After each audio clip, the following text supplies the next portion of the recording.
Hey guys, Sam from TMVC, Green Line Tactical, and Warrior Poet Society.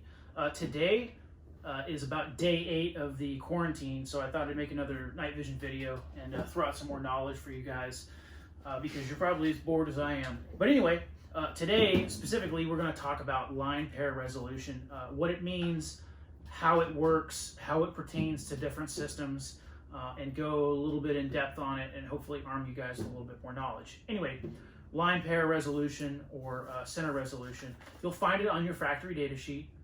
This one happens to be an L3, but Elbit systems have it as well. Let's see here. Line pair resolution, it means something, but it doesn't.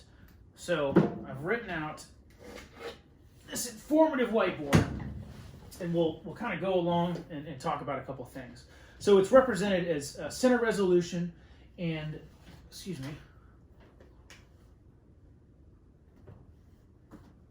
screen. It's an analog screen resolution, so no pixels. So we can't do like 640 by 480. It's, line pairs basically. So is it important? And the answer is maybe. Is it important in a goggle system? Not really.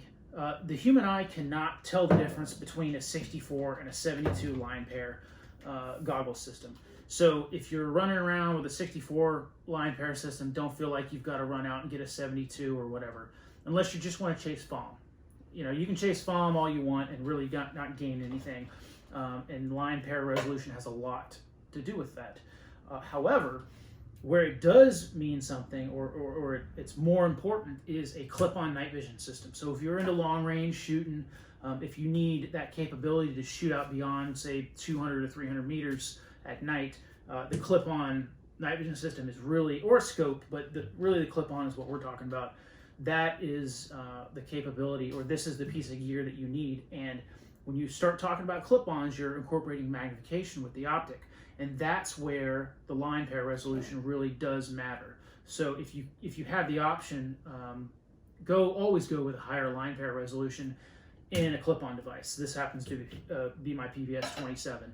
I do believe this is a 64 line pair, but if I could get a 72, I probably would.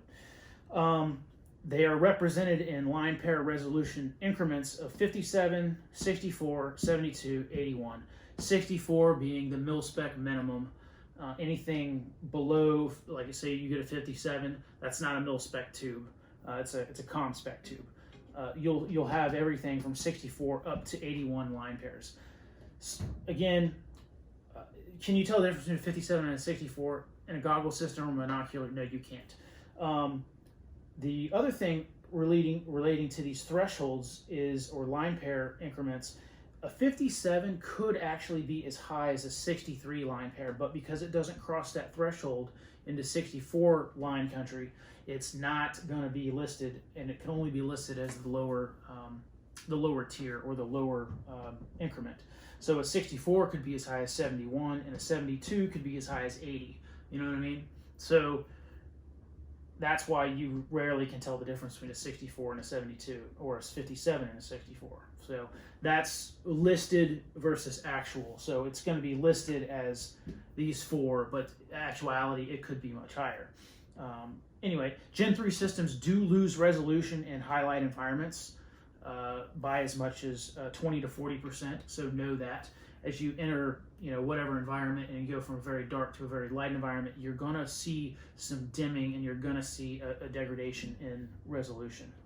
So Gen 2 systems like Photonis don't have a high light resolution loss. That's one of the marketing or strengths of the Gen 2 systems. However, they do not perform as well in low light environments, and that's where we use night vision, is low light environments, or that's where we want it to perform optimally. So a Gen 3 system is always going to outperform a Gen 2 system in a low light environment. That's how it is.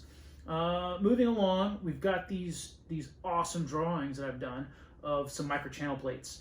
This one happens to be a 64 line pair microchannel plate. Obviously, I'm not an artist, bear with me.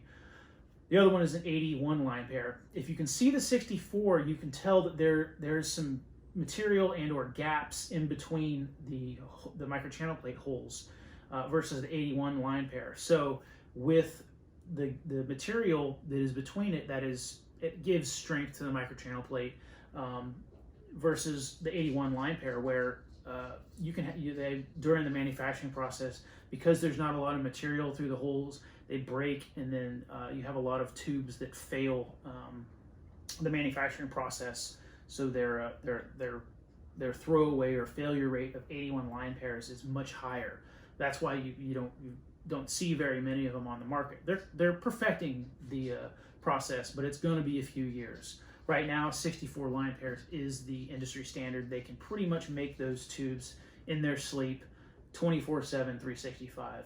So 72 is easier than 81, but they still, there is a slight failure rate for those tubes. But that's how they're making. That's part of the process. They will perfect the process, like I said, over the next couple of years. So hopefully, us as the end user and consumer, we reap the benefits, and 81 line pairs becomes the new standard that everybody's getting. They can make higher and higher resolution systems. Not going to be that big of a deal for a goggle, though. You probably could tell the difference between a 60 and if we get up to 80, 90, 100 line pairs. But in a clip-on, oh yeah. So hopefully that sheds a little light and or insight onto line pair resolution, and you guys walk away with a little bit more knowledge. If you want more knowledge, come on out to a Green Line Tactical class. Don Edwards and I have been teaching together for about 2 years on these night fighter classes, and we throw a ton of knowledge at you, and you will walk away with more knowledge than pretty much anybody in the military. So whether you're a seasoned night vision user and you just want you want to hone your skills, or you're like new to night vision and you're thinking about buying, you want to be armed with all this knowledge so you can ask the right questions. Come out to a night fighter class. They're awesome. It's a night vision class with shooting, not a shooting class with night vision. Or you get a hold of me at sam@tmvc.com. I'll walk you through the buying process. I can answer technical questions about all the gear on the website. Or hopefully catch me in a class with John Lovell doing the War Poet thing. Anyway, wash your fucking hands and don't cough anybody's mouth. Stay safe out there. See you later.